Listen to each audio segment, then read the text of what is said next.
অন্য অন্য কিছু কিছু লোকের কাছে দিনা ছিল তা লাল হাসপাতালেতে লাল নিয়ে যাইয়ে ওর বাড়ি বন্দি অবস্থায় রাখে, তালাবন্দি অবস্থায় রাখে।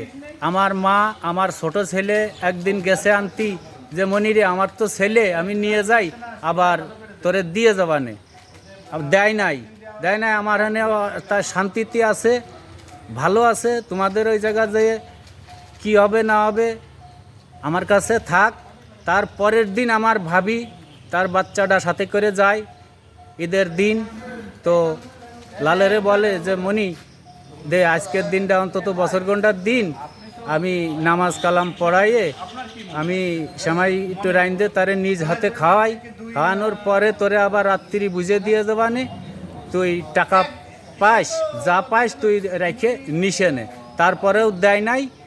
কালকে বার সোমবার আমার ভাই সাজিয়াড়া একজনের সাথে ব্যবসায় জড়িত ছিল, সেখানে তার কিছু টাকা গচ্ছিত ছিল, 2 লাখ ছিল না 4 লাখ ছিল, এটা আমাদের বলার কায়দা নেই, তবে বড় অঙ্কের একটা টাকা ছিল।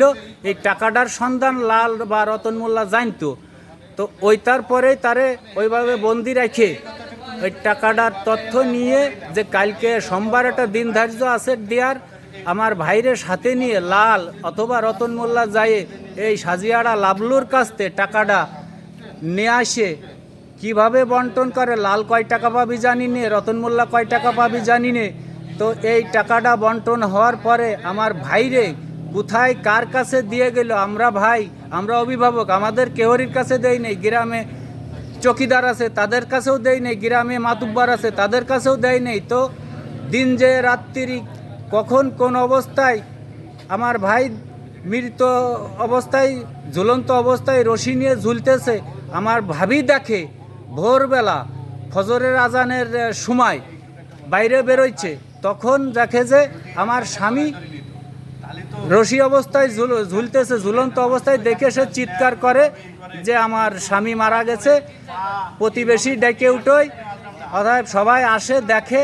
সেই অবস্থায় আমি প্রশাসনের আশ্রয় নেই, তাদের কাছে আসি, তারা যে আমার ভাইয়ের লাশ নামায় আমাদের অনুমতি দেয়, লেখালেখি তাদের যতদূর সম্ভব করে।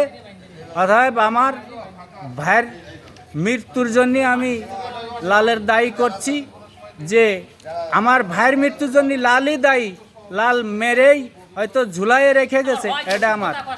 তো এইভাবেই আমার একটা আশা, আমি পুলিশের কাছে আসছি, দাবি করছি এই অবস্থায় যে আমার ভাইয়ের মৃত্যুর বিচার চাই, পুলিশের কাছে আমার এতটুক দাবি।